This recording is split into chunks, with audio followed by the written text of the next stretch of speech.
Padre Pio sensed himself being drawn inward, as though something beyond the visible world had taken hold of his spirit. He did not move, yet his soul leaned toward the unseen. And the vision opened.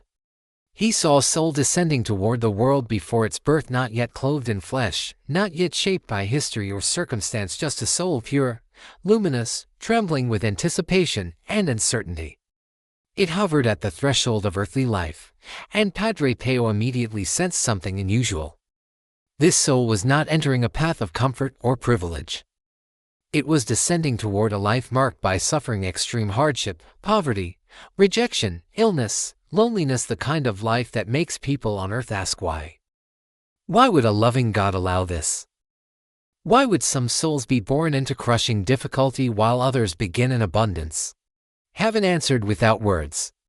Padre Pio saw layers of light and shadow around the soul, traces of past wounds, past desires, past choices, past loves. The soul was not being punished. It was being prepared. A voice without sound passed through the vision, not directed at Padre Pio, but woven into the very light. Every soul enters the world with purpose, but some purposes require fire. The vision shifted. Padre Pio now saw the soul's journey before this life, its longing to grow, to be purified, to love more deeply. Some souls choose difficult paths not because they deserve them, but because they desire a depth of holiness that can only be formed through trials. Heaven does not impose suffering. It allows the soul to walk the path that will lead it most quickly to God. The soul trembled again, this time with courage. Padre Pio understood hardship on earth is rarely random. Often, it is a response to a soul's deepest cry to grow, to heal, to transcend, to learn a love that becomes radiant through struggle. Not all souls seek this road, but some do, willingly, bravely. The vision expanded. Padre Pio saw a second scene, a child born into sickness, its tiny body fragile and trembling. Doctors called it unfair. People whispered, "Why must a baby suffer?" But heaven showed Padre Pio the truth hidden behind the veil. This child's soul carried immense strength, a light far older than its body. Its suffering was not meaningless. It was transformative, a purification that would elevate the soul beyond what comfort could ever offer. And around it, Padre Pio saw angels, sorrowful, yes, but filled with reverence because they knew this soul's suffering would save others, soften hearts, awaken compassion, and draw grace into the world. Then the vision shifted again. Padre Pio saw a woman born into poverty, struggling for daily bread, her hands cracked by work, her body bent by labor. Outsiders saw only misfortune, but heaven showed something else. Her soul was luminous, steady, faithful. Hardship had become her teacher, making her patient, humble, and kind. She possessed a clarity of heart that millions of comfortable souls never achieved. She did not know it, but every act of endurance became a prayer. Every sacrifice became intercession. Every moment of perseverance became a jewel in eternity. And heaven honored her more deeply than any earthly crown. Padre Pio felt his heart tremble as he realized the deeper truth: hardship does not diminish a soul. It reveals it. The vision continued. Now Padre Pio saw a man whose life was marked by rejection, unloved, misunderstood, ignored, carrying wounds invisible to others. But heaven revealed what no one saw: the man's soul had asked for a path that would strip away pride and make it capable of deep compassion. Hardship was not humiliation. It was formation. Every tear he shed became a seed of mercy. Every wound became a door through which he would one day comfort others. Heaven was not punishing him. Heaven was refining him. Padre Pio watched these scenes unfold with awe. Then heaven revealed the most difficult truth of all. He saw a soul enveloped in darkness before birth, not sin, but unhealed trauma from past choices, past wounds, past failures. This soul longed for healing, but could not heal in the state it was in. It would need a lifetime of experience, hard, painful, humbling experience to break open the places where grace needed to enter. Some souls descend into hardship not because God wants them to suffer, but because suffering becomes the only doorway through which light can reach them. Padre Pio's heart ached at the sight. But the next image stunned him. He saw the soul's entire earthly life play out tragedy, loss, betrayal, and yet, at the end of that life, the soul was radiant, transformed into something far more beautiful than it had been before entering the world. Then Padre Pio understood, the soul's destiny was not the suffering. The soul's destiny was the transformation born from it. And heaven rejoiced in the soul's return. The scene faded, but another immediately took its place. Padre Pio saw millions of souls born into hardship, some into poverty, some into illness, some into family wounds, some into war, some into abandonment. But now heaven showed him something shocking. Each hardship, each cross, each wound became a place where God stood closest. Suffering was not absence. Suffering was invitation. And in many souls, suffering awakened virtues that could not have formed any other way: courage, compassion, forgiveness, patience, humility, dependence on God. Padre Pio felt the weight of this truth settle into his heart. Hardship on earth, when seen from eternity, often becomes the greatest blessing a soul ever receives. The vision paused as if heaven were taking a breath. Padre Pio sensed that the second part of the revelation was about to begin, the part where heaven would show not only why souls are born into hardship, but what happens to these souls after death, their judgment, their glory, their unexpected closeness to God. The stillness deepened. The light intensified. And heaven prepared to reveal the final mystery behind extreme earthly suffering, the eternal reward hidden inside it. The stillness deepened, and Padre Pio felt the entire atmosphere shift, not to sorrow, but to reverence. Heaven was preparing to reveal what happens to the souls who carry the heaviest crosses, the ones born into hardship so severe that people on earth often assume they were forgotten by God. But Padre Pio sensed the truth drawing near like a rising light. These souls were never forgotten. They were honored. The veil parted again.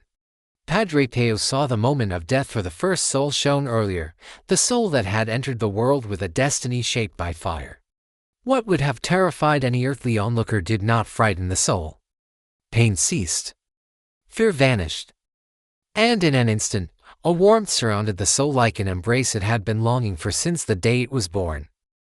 The soul's first reaction was astonishment, not at the brilliance of heaven, not at the presence of angels, but at the sudden absence of suffering.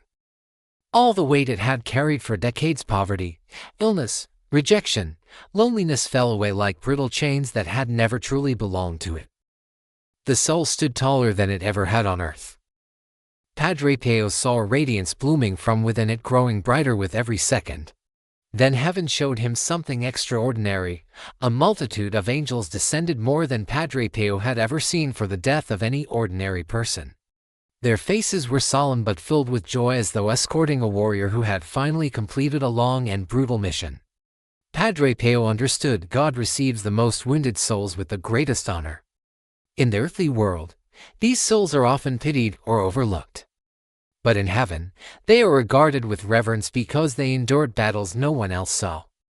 They carried crosses that purified them in ways comfort never could. The soul looked upward, and Padre Pio sensed its confusion turning into awe. It had expected judgment. Instead, heaven welcomed it with tenderness. Then the light of Christ appeared, not as a throne, not as a roaring fire, but as a warm, living presence that approached slowly, gently, respectfully, like a father who finally gets to hold his child after years of watching them suffer. The soul fell to its knees, overwhelmed. But Christ did not let it bow for long. He lifted the soul by the shoulders, and something like a quiet smile passed between them. Padre Pio heard a truth not spoken aloud, but resonating through the entire realm. Your suffering was not wasted. Every tear was seen. Every burden was shared. Every sacrifice shaped you into someone capable of glory. The soul wept not from pain, but from recognition. It finally understood what it couldn't understand during life, that hardship had not been abandonment but formation. Then Padre Pio saw the judgment, not the harsh tribunal so many fear, not a courtroom lined with accusations, but a simple unveiling of the soul's essence. And what in essence it was, because hardship had carved away pride, vanity, and spiritual laziness. The soul's interior was remarkably pure. It had no illusions about itself, no arrogance, no entitlement. Suffering had made it humble, compassionate, and deeply aware of its dependence on God. Padre Pio saw something that stunned him. Souls who endured extreme hardship often rise faster in eternity than those who enjoyed lives of ease, not because God favors suffering, but because suffering teaches the soul to love without conditions, to trust without guarantees, and to hope without visible light. The soul's judgment lasted only a moment. Christ looked at it with an expression that blended mercy and triumph. And Padre Pio understood. The soul was ready for heaven far sooner than many who lived comfortable lives. The vision shifted again.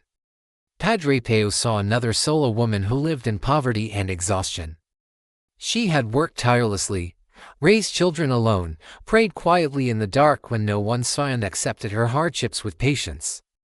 She had never been praised on earth, never rewarded, never recognized. But in heaven, the moment she died, the angels rejoiced. The radiance that surrounded her made Padre Pio gasp. Her soul had been shaped by sacrifice so deeply that her entry into the afterlife looked like dawn breaking across eternity. Christ approached her with gentleness but also with a kind of reverent admiration. He showed her the fruits of her hardships. Every act of endurance had strengthened her soul. Every silent offering had become glory. Every wound had turned into compassion. Padre Pio realized, this woman, who lived unknown and forgotten by society, would shine brighter than many who had lived in abundance and accomplishment. The next scene unfolded quickly. A man who endured humiliation and rejection during his life stepped into eternity. His entire existence had felt like a series of closed doors, betrayals, disappointments. But heaven disclosed something hidden. Those heartbreaks had produced within him a tenderness for others that made his soul profoundly beautiful. He was welcomed with honor not because he had succeeded in worldly terms but because he had loved through suffering, forgiven through wounds, persevered through darkness.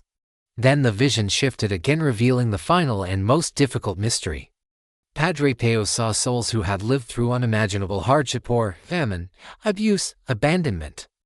Some had almost lost faith. Some had cried out to God in confusion. Some had doubted him. Some had even been angry with him. But heaven showed Padre Pio a revelation that broke him open. God does not judge the wounded the same way he judges the comfortable. Where others see failure, God sees endurance. Where others see weakness, God sees survival. Where others see anger, God sees a heart still fighting to hold on. These souls, battered and scarred, were met not with accusation, but with immense compassion. Christ approached them with the understanding of someone who had suffered himself. He saw every wound they carried. He knew what shaped them. Nothing was hidden. Nothing was misinterpreted. And then Padre Pio saw a detail that made his breath catch. Hardship reduces the soul's attachments to earth. When the moment of death comes, many of these souls rise quickly because they have nothing left to cling to but God. Comfort can make the soul sluggish. Abundance can make the soul forgetful. Privilege can blind a soul to its need for grace. But hardship frees the soul. Padre Pio watched as these wounded souls rose level after level like sparks drawn upward by a divine wind. Their suffering had burned away so much of what trapped others in long purification. Their humility made them light. Their wounds made them receptive to God's love. The vision began to fade, but heaven gave Padre Pio one final truth. On earth, hardship looks like injustice, but in eternity, hardship often becomes elevation. And the last image he saw was of God cradling a wounded soul with infinite tenderness, whispering a truth meant for all humanity. I was closest to you when you suffered the most. The room grew still again. Padre Pio remained motionless, overwhelmed by the revelation that suffering on earth, when surrendered, endured, or even simply survived, becomes glory in heaven.